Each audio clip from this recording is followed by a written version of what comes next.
So Lex Friedman, Friedman, I believe that's how you pronounce it, right? Friedman, whatever.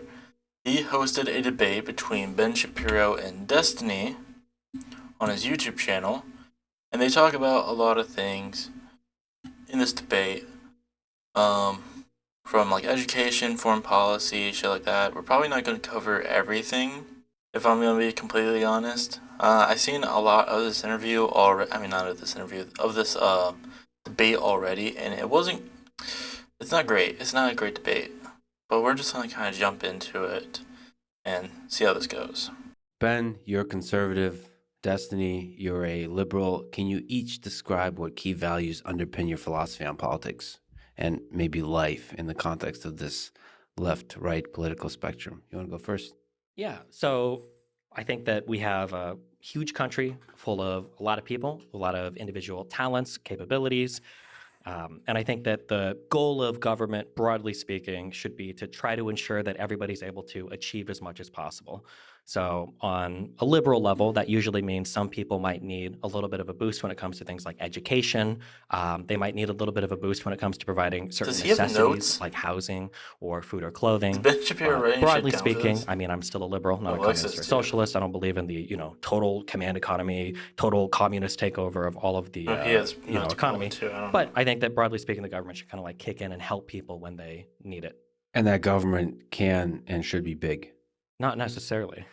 I noticed that when liberals talk about government, or especially taxes, it seems like they talk about it for taxes' sake or bigness sake. So people talk about taxes sometimes as like a punishment, like tax the rich. I think taxing the rich is fine insofar as it funds the programs that we want to fund. But Democrats have a really big problem demonizing success or wealth, and I don't think that's a bad thing. I don't think it's a bad thing to be wealthy, to be a billionaire or whatever, as long as we're funding what we need to fund. Ben, what do you think it means to be a conservative? What's the philosophy that underlies your political view? So first of all, I'm glad that First of all, just covering what Destiny said, at least in the later part, it's hard for someone to be a billionaire while now building that wealth on other people. So yeah, that's what people are trying to say there. That's what people are trying to say there. But that's all I really want to say about that. Destiny, you're already coming out as a Republican. That's exciting. I mean, we hold a lot in common in terms of the basic idea Yeah, it's almost like that between a liberal and a conservative, there's not much of a difference. In fact, Destiny was actually on an episode of Jubilee that was literally just that.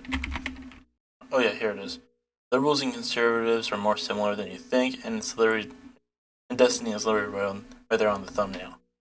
So yeah, it's not surprising to me that Destiny shares some similarities with conservatives.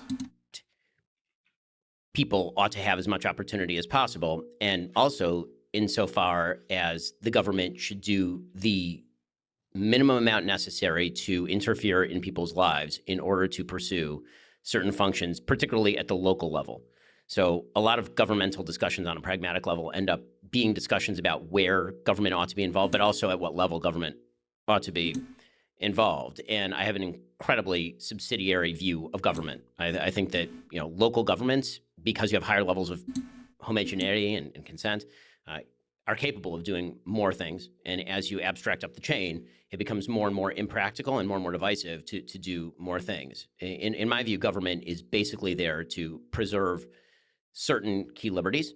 Those key liberties pre-exist the government insofar as they are more important than what priorities the government has. The job of government is to maintain, for example, national defense, protection of property rights, protection of religious freedom. Right? These are the key focuses of government as generally expressed in the Bill of Rights and the Constitution. And I agree with the general philosophy of the Bill of Rights and the Constitution. Now, that doesn't mean, by the way, that you can't do more on a governmental level, again, as you get closer to the ground, which, by the way, is also embedded in the Constitution. People forget the Constitution was originally applied to the federal government, not to local and state governments. But if I were going to define conservatism, it would actually be a little broader than that, because I think to understand how people interact with government, you have to go to kind of core values. And so for me, there are a couple of premises. One, human beings have a nature. That nature is neither good nor bad. We have aspects of goodness and we have aspects of badness. Human beings are sinful. We have temptations. And what that means... What aspects of humanity do you think are bad? That's the thing. Like your standard of bad nature, like bad human nature, is different from a lot of others. Is that we have to be careful not to incentivize the bad, and that we should incentivize the good. Human beings do have agency and are It's also punching nothing. Like we should desensitize the bad and like incentivize. What was it? Desensitize, whatever. It's just a bunch of word babble. Like we shouldn't allow people to do bad things, but we should let them do good things. The problem is that there's a lot of things that you find bad that are not really that aren't harmful in the way that you think they are. capable of making decisions in the vast majority of We'll circumstances. get to that very shortly. And it is better for society if we act as though they do. Second, the basic idea of human nature, there is an idea, in my view, that all human beings have equal value before the law. Yeah, I'm a religious person, so I'd say equal value before God, but I think that's also sort of a key tenet of Western civilization, being non-religious or religious, that every individual has equivalent value in sort of cosmic But also, terms. everyone should follow. But that does not necessarily mean that whole every nature person of is my equally religion. equipped to do everything Shit equally like well. that. And so it is not the job of government to rectify every imbalance of life. The quest for cosmic justice, as Thomas Sowell suggests, is something that government is generally incapable of doing, and more often than not botches and makes things worse. So those are a few key tenets, and that tends to materialize in a variety of ways. The easiest way to sum that up would the traditional kind of three legs of the conservative stool, although now obviously there's a very fragmented conservative movement in the United States, would be a socially conservative view in which family is the chief institution of society, like the little platoons of society, as Edmund Burke suggested, in which free market and property rights are extraordinarily valuable and necessary. Because every individual has the ability to be creative with their property and to freely alienate that property. And finally, I tend toward a hawkish foreign policy that suggests that the world is not filled with wonderful people who all agree with us and think like us. And those people will pursue adversarial interests if we do not protect our own interests. Can I ask a question on that? I'm so Yeah, curious. sure. Okay. I'm excited for this conversation because I consider you to be really intelligent. But I feel like sometimes there are ways that conservatives talk about certain issues that seem to defy logic and reason, I guess. So here, and I'm sure you feel the same way about I feel the same way about progressives, but even some liberals for sure. That's also what's funny. I mean, just that little statement he made right there. What's really funny about like this whole thing is that you're gonna see a lot in this debate of just in the parts that we're gonna cover. Destiny is going to glaze up Ben Shapiro, which is so funny concerning like how he debates others on like his own side on the left. Like the way that he debates people on the left and the way that he debates someone like Ben Shapiro is so they're so far away from one another. He glazes up Shapiro a lot in this interview and just lets him walk all over him. But again, we'll get to that. But he goes like extremely hard for like some random Discord person, like that nobody really knows, or just like someone in their Discord who he will like pick out and be like, I'm going to go as hard as I can on this person. But when it comes to someone like Ben Shapiro, who has a very big platform that he spreads hate on and allows others to spread hate on, just glazes them up. Before I ask this question, it's going to relate to education. We can agree, broadly speaking, that statistics are real and that not everybody could do everything. So for a grounded example, my life was pretty bad. I got into streaming and I turned my life around, and that was really cool, but I can't expect everybody to do what I did, right? Like everybody being able to join the NBA or to be like a streamer. Well, of course, everybody has different Sure. qualities, sure. Okay.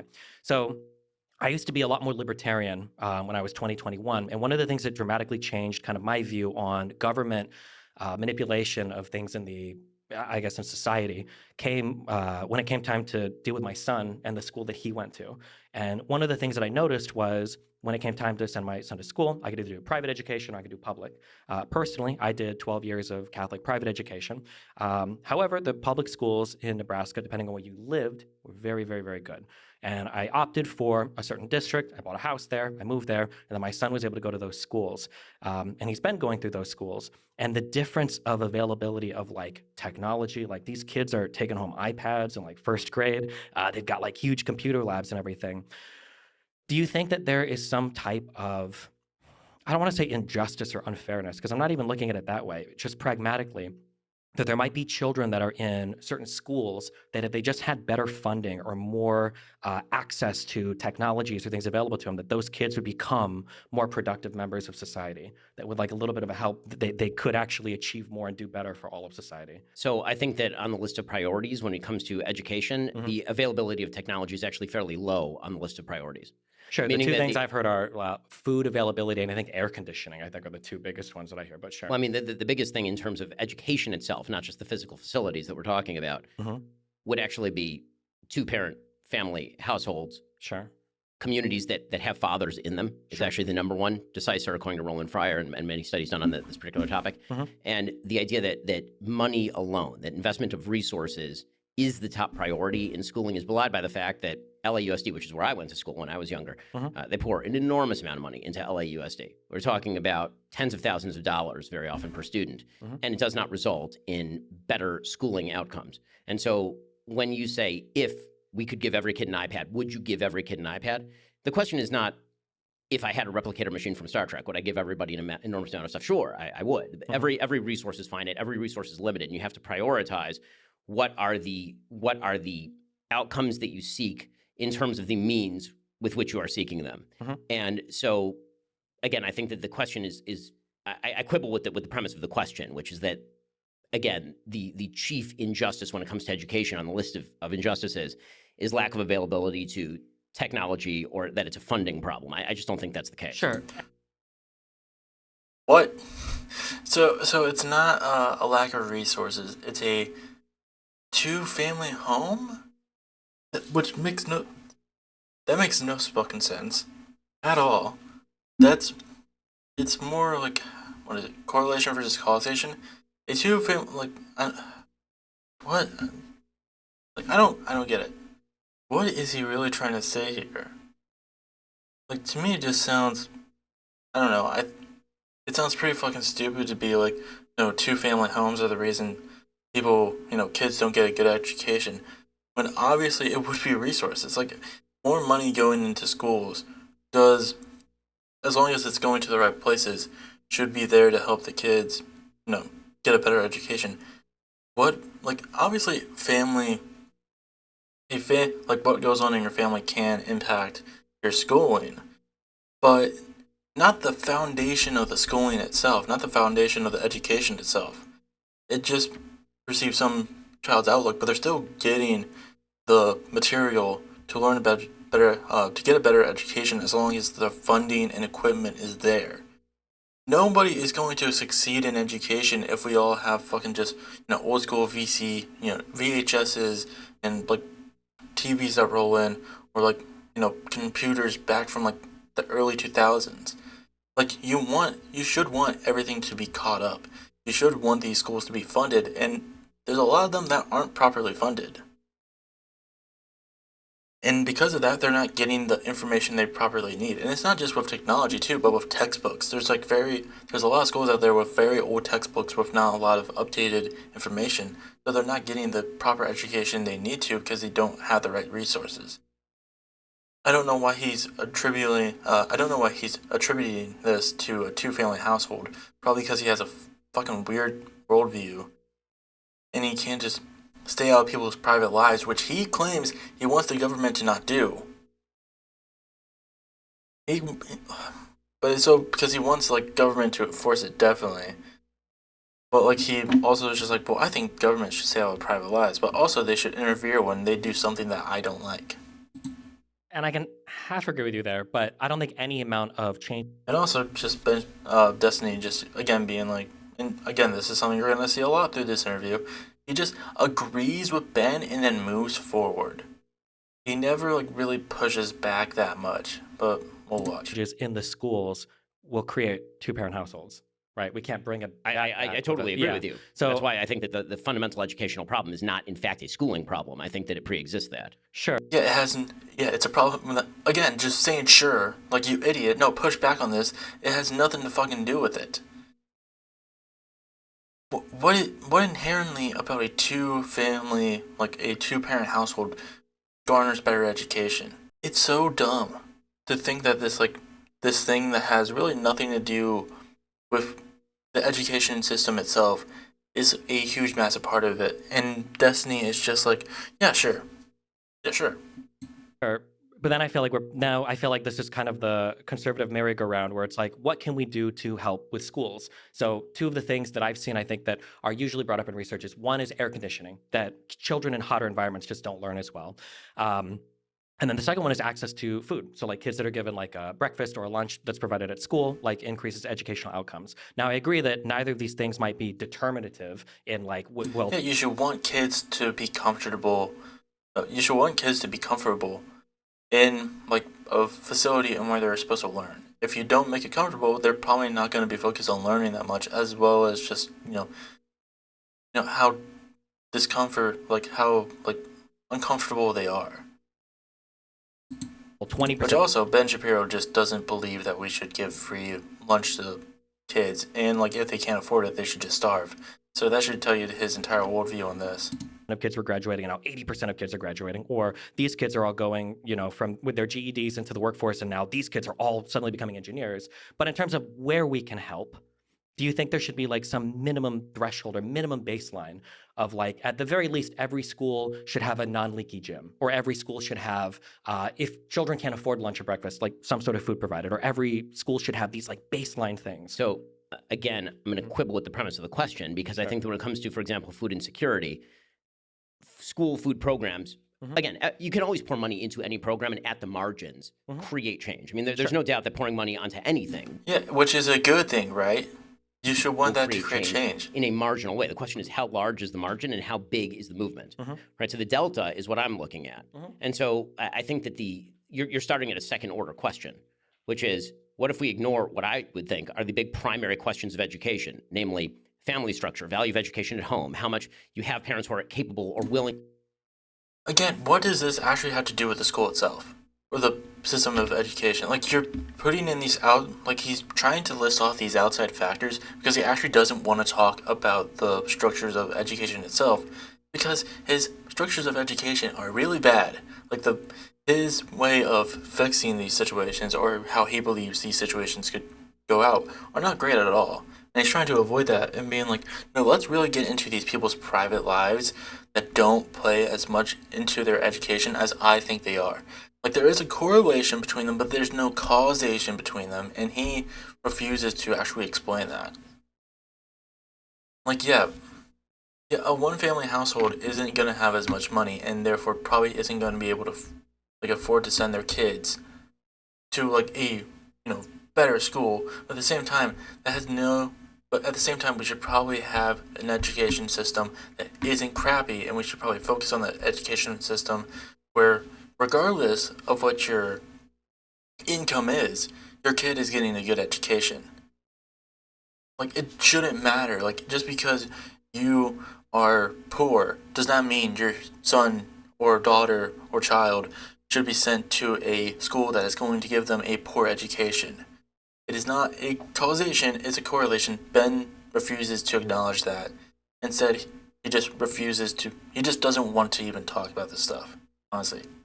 Because, again, his opinions on this are not good.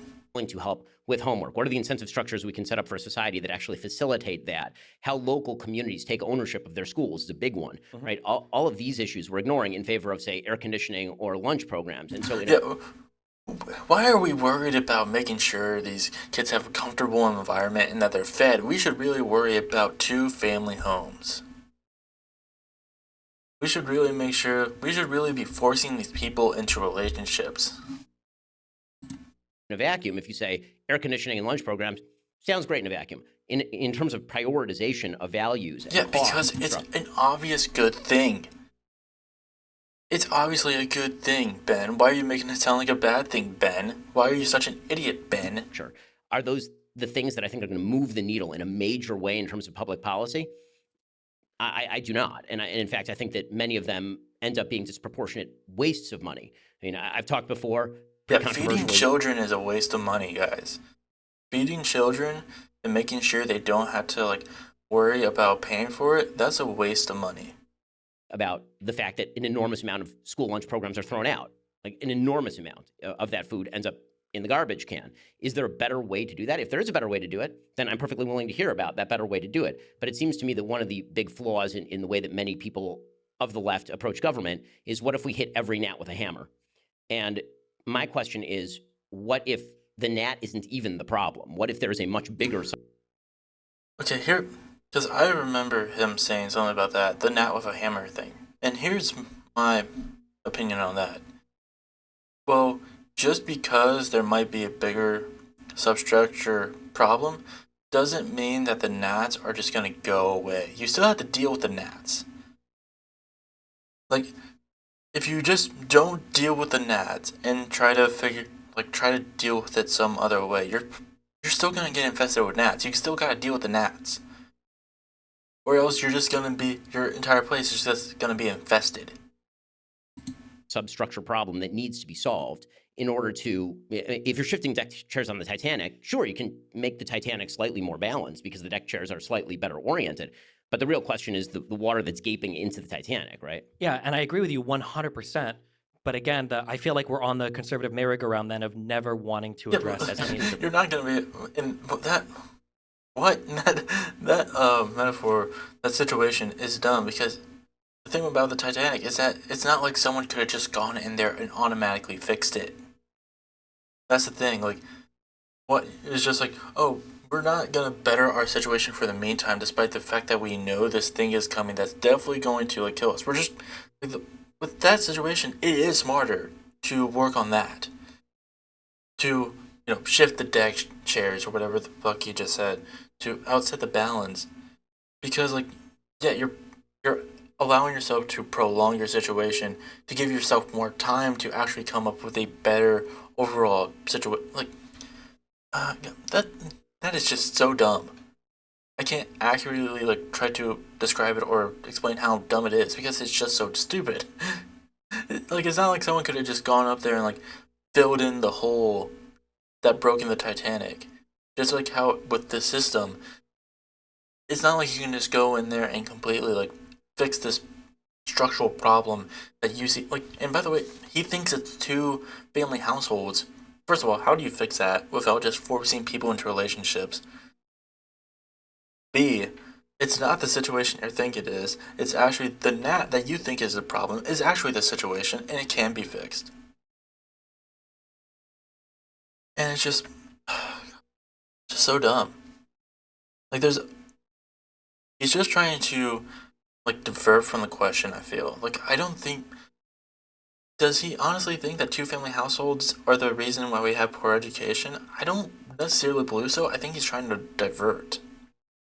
Conservative merry-go-round. I can No, give you no. 10 ways. Well, sure, but so like here would be the merry-go-round. I would say that like there is a minimum funding for schools that I think would help children, and then we go, well, the thing that would help them the most is two-parent households. And I go, okay, well, two-parent households actually aren't the problem. The issue is access to things like birth controls, that people don't have children early on. And it's like, but the issue isn't actually birth control. The issue is Yeah, actually but Ben doesn't think we should incentivize whatever the fucking word is.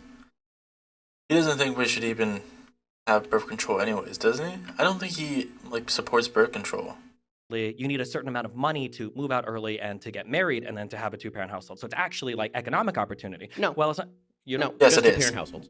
Yeah, That's it. but like, what are the? Again, just like, oh no, just two-parent households. No, that's not the fucking like. I like how he's just like, air conditioning and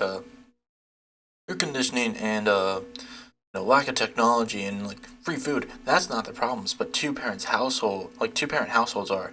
And then Destiny is just like, well, actually, there's a lot of problems with two-parent households that we should fix if we want to. If that is really the problem with education, and he's just like, no, there's no other problem with that. Like, there's no bigger problem with this. Like, it's so dumb. Because the thing is that Destiny is kind of, well, he's not completely right, because he's using this as a way to almost kind of support Ben's claim. I mean, he did say that like it's not really the problem, but like he is right in the sense like okay, you want to create a better, like, there should be better situations for two-parent households, shit like that, or like a better way to not force people into two-parent households, like birth control, like the people not having money to like move out and get married young. like he's saying like there are bigger situations, like there are bigger problems with this whole situation. In a similar way to how like Ben is being like two-parent households is the bigger situation in this whole, but you when you think the problems of it, it's just dumb. I don't. This debate has already been breaking my mind because it's just two idiots going head to head. The thing about Destiny is that like fundamentally, and I don't when I say idiot, I think Destiny less because while I don't like Destiny, he is more fundamentally right than he like in his belief. Like yes, there is a problem with food, like children's access to food and air conditioning in schools, and that is a problem we need to solve. My problem with him is that he gives a lot of leeway to Ben and doesn't really like hammer in how bad his argument is in this case. Like there's a lot of time here where he just kind of lets Ben walk all over him and just say whatever he wants. It doesn't really challenge him so much as just try to be like, yeah, but like that's not challenging because you're giving leeway to what the person just said. The Don't precursors fuck people for- before you're married and have babies. Sure. Done. That's great. We can say that and try to fight against, however many hundreds of thousands of years of human evolution, but people will have sex and people will make babies. And then they used to get married. The vast majority of people in this country with kids used to be married. The vast majority of people with kids in this country Sure. now are not married increasingly. But That a is lot of obviously a the- societal change. Yeah, Something true. changed. It wasn't human evolution. But a lot of those things in terms of resting on whether or not people get married have to do with financial decisions. Do you have the money? People are worse off now than they were 50, 60 years ago when the marriage rates were higher. People are delaying the start of their careers because education is becoming increasingly important. So, in other words, people are richer now and they have more education now, and yet they're having more babies out of wedlock now because they're richer and have more education. I'm saying that one of the biggest indicators for whether or not somebody's willing to get married is how much money both people are making if they can move out of their household. People don't tend to want to get married at 22 when they've just finished college, when they don't have the money to move out and they can't afford a house. Because we have changed the moral status of marriage in the culture, meaning that everyone, poor... No, because they can't afford it, you idiot. He's literally just pointing that out to you. He's like, people can't afford to do all these things. That's why they're not doing it. But he's like, actually, no, it's a moral reason. Like, no. He's laying it out to you. He's laying it out to you. People cannot afford to do it. Like, there might be people, like, there are more than likely people who do want to. There's probably 22-year-olds who would like to get married, or even without the whole marriage, like, move out of their house, get their own house, get their own place. But they can't because they can't afford it. It's obviously an economic problem. And also, where is this going with education? rich and in between. What does used to that get have to married. do with That education? is, by the way, a huge percentage of marriages in the United States used to be what they would call shotgun marriages, meaning Yeah, and look how that turned out. It was a lot of people and a lot of loveless marriages. that somebody knocked somebody up, and because they did not want the baby to be born outside of a two-parent household, they would then get married. Do we think that shotgun marriages, though, are a way to bring back equilibrium to education? Yes. That if we, Yes, absolutely. How? How? I would argue it's almost worse because you're forcing people into marriages that more than likely are going to cause bad situations at the house that are going to distract the child from getting a better education because they got more important stuff to go on, like what's going on inside the house. Like, it's so dumb. He just wants to force people to be like, it's like, no, if you have a baby, you have to be together. You have to be in a marriage. It's just, oh God. Also, like, he claims, like, he made the whole statement of being like, religious freedom in this country, and like how we base it, like not even on religion, but he does believe that we should do this purely because of his religious beliefs. There's nothing instinctively of being like people should be forced to get marriage outside of like his religious beliefs. That's it. Or at least like it's not even. But he's not even gonna say, "Oh, it's because of my religion." It's because of his own personal biases that are based on his religion. Absolutely.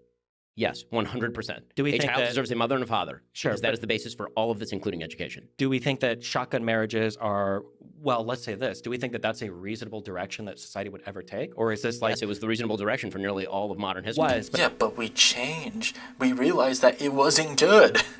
We realized that it was not a good thing. Which is why people don't do it anymore. Why do you think people stopped doing shotgun marriages? By the way, they still kind of do it. It's just not as big anymore. But, like, there's a reason people stopped doing it because it wasn't a good idea. but history moves in one direction, right? Why? Because Because time? people, made it- because people would rather take the time to actually get to know someone and be like, huh, this, no, I actually do like this person. I'm not just forcing myself into this marriage because of my situation. I actually do like this person. I'll take the time truly get to know them, and if I still feel the same for them, then I'll marry them. Like, it's just again, he's like a robot. He has no emotion, and it's just all, you know, just all like statistics and shit like that. Even though his statistics are usually wrong. People don't He's a think broken that robot. In what way? He's the worst And kind I of don't think robot. we've ever He's like wrong, regressed and he has no social standards emotions. back to like, oh well, let's go 100 years back and do things that used to exist before. I That's think weird. things The like entire left right now is arguing that we regress social standards by rejecting Roe versus Wade. So that's obviously not Oh my true. god. the Roe What does versus this Wade have to do social with standards anything? important. What does this have Number to do one. with Number education? two, if you read the actual majority opinion on Roe v. Wade, we can see that socially we actually never made huge progress on how society viewed abortion. This has always been an incredibly divisive thing, right? Even Not really. Not really. For the most part, at least people in America do support it. was I think part of Alito's writing on it was that things like gay marriage, for instance, we've kind of moved past and it's not really as debated anymore. But abortion was never a settled topic, despite Roe v. Wade, the despite notion that Casey. the arc of history constantly moves in one direction is belied by nearly all of the 20th century. What do we mean by that? I mean, in the terms first of half like of the women's 20th rights, century is civil filled rights, with barbarism, communism, Nazism. All of that was a regression from what was happening at, for example, the beginning of the 19th century and the 20th century. in what way? Nazism and communism were a regression from what was going on in 1905. These are in terms of like communism being a regression, for instance. I'm not a communist, but like the industrialization of the Soviet Union happened under a communist society. The industrialization, murder of tens of millions of people. Yeah, there's I consider that a regression. A moral regression, which is what we are talking about now. Moral regression. And you're suggesting that moral regression, I wouldn't term a return to traditional values a moral regression. You would.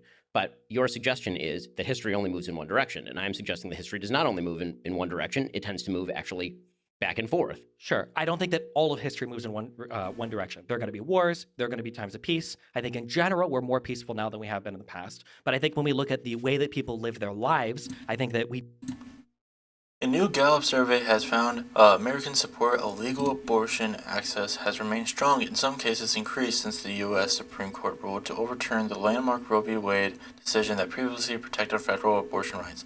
The results come even as tens of millions of American women have lost easy access to abortion across large swatches of America over the past 12 months. The study found that a record high 69% of Americans said abortion should generally be legal in the first 3 months of pregnancy. The prior high 67 was recorded last May after the Supreme Court's draft was leaked. At the same time, the survey showed 34% of Americans believed abortion should be illegal under any circumstances. So while there might be a divisive on like how long it is, it's more commonly like a majority of people support it. Just so dumb. we tend to move in a certain direction socially. So when it comes to things like racism or when it comes to things like slavery or women's rights, I think that there are two huge things that probably aren't changing in the US, and one is access to contraception and one is women working jobs. I think that these two things are probably huge things that are moving us off of shotgun marriages or getting married very early on. And I don't see those. Do you think that those two things are going to change fundamentally? First of all, what the data tend to show is that actually more highly educated people, as you were saying, tend to get married more. So if the idea is that women getting an education somehow throws them off marriage, it's the opposite. Usually but those women who are aren't not getting, educated. But those women aren't getting shotgun marriages. Those women aren't having children. Yeah, when but they're 18, now you're 17. shifting the topic. My topic was how to get more people But married. both of you are shifting the topic. What does this have to do with education? And what I'm suggesting, and then you suggested that higher levels of education are delaying marriage and making it less probable. And what I'm telling you, because this is what the data suggests, is that actually as you raise up the educational ladder, people tend to be married more than they are lower down on the educational ladder. If you're a high school graduate, you're less likely to be married than if you're a postdoc. I agree with you, but that's because one of the biggest precursors to getting married is having like a level of economic stability. So as people get more educated, they obtain this economic stability, and then they're in a more comfortable position to explore more serious relationships. There's another confound there. I mean, the confound is that people in stable marriages tend to be the children of stable marriages. And there's only one way to break that cycle, which is to create a stable marriage. And that is something that is in everyone's hands. Again, this notion that it is somehow That doesn't mean that doesn't guarantee that people are going to be in a stable marriage at all. There's plenty of cases in which people come from a stable marriage and don't have stable marriages. It has nothing to fucking do with it. It just has to do with human condition. Like, there are plenty of people who don't have stable marriage. Like, this is so dumb. Unbreakable, unshatterable barrier to get married and have Yeah, kids. just I don't understand there's where no this is coming from. causation. Why It's is just that such a, why is correlation. that such It a just challenge? these I don't two think it's things. unbreakable or unshatterable. God, I it's was just just so the initial dumb. point was It for is. school, if we can provide a minimum level of educational stuff for children, that'd probably be good. But when we retreat back to, well, it has to be the families that are fixed first, fixing families is a multivariate Listen, problem that has listen, so many different. I am fine within my local community. We all vote. Again, I've suggested that there's a difference between local community and federal. I'm fine with my local community voting for school lunches or air conditioning or whatever it is that we all agree to do, because the more local you get, the more Yeah, but you don't agree with that. That's the problem. You don't agree with that. You don't think that kids should have free lunches. homogeneity you get in terms of interest, and the more interest you have in your neighbors. All of that's fine. I'm part of a very, very solid community. In our community, we give to each other. We have minimum standards of helping one another. All of that's wonderful. When it comes to the actual problem of education, what I object to in the political sphere, and this happens all the time, is everybody is arguing on top of the iceberg about how we can move the needle 0.5 percentage points, as opposed to the entire iceberg melting. It's not a small change. It would drastically change people. It would drastically change kids' opportunity for education. Despite what you're saying, yours is actually the needle movie. It's not gonna fucking help. Because it has nothing to fucking do with it. It won't move the needle at fucking all. You're an idiot. Jesus. The iceberg melting is all these conditions in which, like, all these, like, conditions in school that are gradually getting worse and are causing kids to not have a better education because we're not putting money into the right facilities. Why are we wasting time talking about two-parent households when it has nothing to fucking do with this? Beneath them, and we just ignore that, and we pretend that that's For just, the love of sort God, of the Destiny, natural consequence just, like, of cut things. them The arc off of at history some suggests that point. people Just are be never like, going to get this married has again. you're an idiot. Well, I mean, This actually, has what the arc nothing of to do history with it. suggests, realistically speaking, is that the people who are not getting married are not going to be having kids. And what it also suggests, the people who are married are going to be having kids. Okay, if you don't want people who aren't married to not have kids, then why do you think that we shouldn't have, like, birth control? And so the demographic profile actually over time is rather going to shift toward people who are having lots and lots of kids. I'm married. I have 4 kids. Everyone in my community is married. That's like minimum buy-in in my community is 4 kids. Okay, and so what's happening actually in terms of demographics is that the people who are more religious and getting married are having more kids. And so if you're talking about the arc of history shifting toward marriage, I would suggest that actually demographically over time, long periods of time, not over one generation, over long periods of time, the only cure for low birth rate is going to be the people who get married and have lots of kids. Yeah, I don't necessarily disagree with any of that. Oh my God. But I'm just saying Destiny, that, for the love of again, God, show some spine. I know you're upset when I bring up the term merry-go-round. I think that there are good conversations to be had about people getting married because stable families produce stable children that are less likely to commit crime, that are more likely to go to school, that are more likely.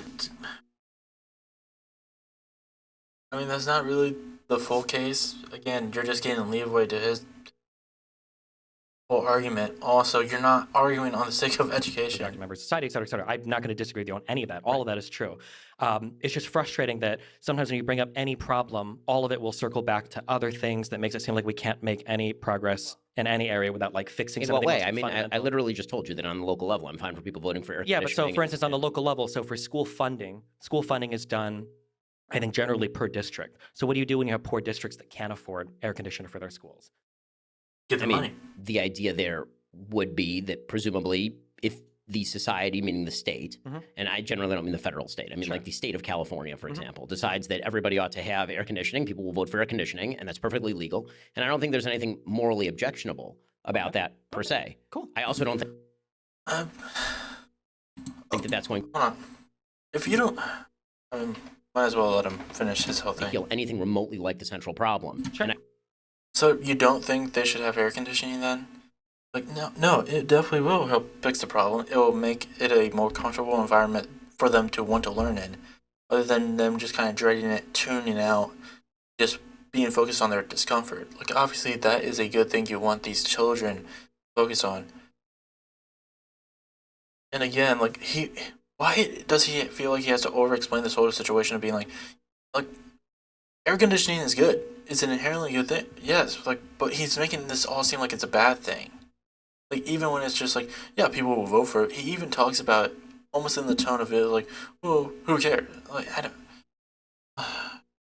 I hate Ben Shapiro so much. He's so bad. And I think I that agree. what He's such a tends to genuinely happen in bad terms of guy, and I government really is hate people this love even more because arguing about problems that Destiny can is be just solved by letting him opening a do wallet, it and nobody likes to with no solve a pushback. problem by Very little pushback, know, at least.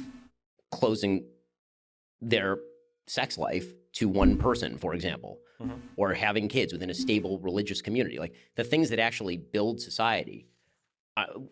I'm fine with arguing about each of these policies, and whether we apply them or not is a matter generally of pragmatism, not morality. It's a matter of incentive structures, not per se morality, because incentive structures do have moral underpinnings. There's such a thing as, for example, if you're going to use a welfare program, you have to decide how effective it is, to what crowd it applies, where the cutoffs are. Does it disincentivize work? Does it not? Yeah. All of these are I pragmatic concerns. But on a moral level, the generalized objection that I have to people on the left side of the aisle is that they like to focus in these conversations. Very often it feels as though it's a conversation with people who are drunk searching under the lamp for their keys. The problems they want to look at are the problems that are solvable by government. And then all the problems they don't want to look at, which are the actual giant monsters lurking in the dark. Because they're not actually problems, because nobody really cares. I do not give a fuck about, like, how... Like, why should you give a fuck about someone else's, like, marriage if it's not affecting yours, or if it's not harmful in the least? If it's not harmful to anyone, regardless of what the situation is, who gives a shit?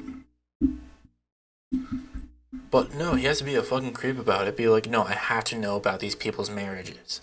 I have to know about their sex lives. Like, it's so dumb. When it has no effect on anything, when it doesn't harm you, when it's not harmful to society at all, why do you care? It's not a problem. You think it's a problem because you just don't like it, but it has no actual problem. He's taking the correlation of these, like, one-parent households and not actually looking about the bigger situation around them. He just wants to focus on there's one-parent households. That's it. Let's not look on the societal impact around these one-parent households, like how they're probably, in a poor they're in a more poor economical status, how they are in, you know, very poor neighborhoods, how, some of these people might be people of color who are going to get discriminated against and probably not get hired for certain jobs, or probably are not going to get certain opportunities, unlike other races. I really like how, when it comes to the whole situation of education, which Destiny does bring good points on, but isn't needs to work a little bit harder on bringing it back to, where he's just like, yeah, like, school is a lot more uncomfortable for kids because of the conditions. Like, we're not bringing better conditions for them. We're not giving them better access to education with, like, the help of technology and better textbooks, and we're not feeding them. Or we're not feeding the ones who can't afford it, even though we should. Like, he looks at all that, and it's just like, which is a very simple, or should be a very simple situation that could be solved. But instead, he's like, no, we had to look on these outlying factors that have no relation towards it. But then, when Destiny, for some reason, bites and starts talking about marriage, he does give actual good criticisms of, like, it's not just marriages, there's these whole societal problems that we have around it, and Ben's just like, no, it's just this one problem. Like, like, oh, God. It's just so bad. And the thing is, like, again, I want to agree with Destiny here, but he gives too much leeway to Ben. He gives way too much leeway to him. And, like, Ben is very much kind of dog walking him in the sense of, like, he is very much controlling this debate. And Destiny is not showing any spine and actually focusing on the topics he wants to talk about, and is giving way too much leeway to Ben. And not particularly solvable by government are the ones they want to ignore and assume are just the natural state of things. And I don't think that's correct at all. And I 1,000,000,000% agree. And then obviously my criticism for the conservative What did I just say? side is the exact opposite, where there are parts where government could remedy some issues. For instance, children having sex with each other and producing other children out of wedlock. Like, sometimes having after-school programs is nice to prevent that. Like, I didn't have time for these things when I was in school. I was doing football practice. I was doing cross-country practice. I went in early for a band. I agree with you that sometimes people only focus on one end of the problem. I hate to be that guy. Yeah, also, like, this became a whole, like, problem, like, a whole discussion. It was, like, a couple months ago. It was when, like, I think it was in Chicago, there was, like, a, like, entire, like, I wouldn't say right. It was like a large group of children who were just like causing problems, shit like that. Because like they had nothing else to do. I think it was like during the summertime. It was because they had nothing else to do because in that area there aren't a lot of like available programs, shit like that like kids can spend their time on. So like yeah, they're just gonna try to find anything and everything to like just relieve themselves of some boredom, and it's gonna cause them to do some pretty stupid stuff. So unless you are able to find programs like after school programs that uh Destiny's talking about, they're going to find their own fun, and it's not gonna be best for everyone more than likely. But yeah, like the problem isn't necessarily with children. Like we need, oh god, never mind. We're just gonna move on. I don't want to But spend as too somebody much that time on have you that. watched The Wire? Sure. I'm not going to cite The Wire as real life example, but like obviously there's only so much you can do in a school when the children coming in are so beyond destroyed because of the family life and everything prior to them even getting to school that day. So I agree, government is not like the solution to broken families. That would never be the case. And it's actually not the solution to education, depending on the kind of solutions that you're talking What? about. Some solutions, yeah. Some solutions. Like, I don't get it.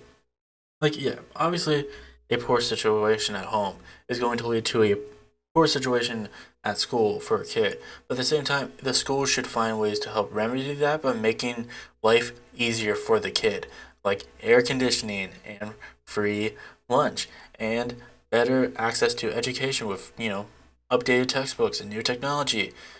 Like, like, and that's something that the government can come in and fix. But again, it feels like he's giving leeway to Ben here, being like, no, like yes, there is like just because there's problems at the family level doesn't mean that there needs to be problems at a education level. Like education is something that can be solved just beyond like family issues. Like they're not directly connected to one another.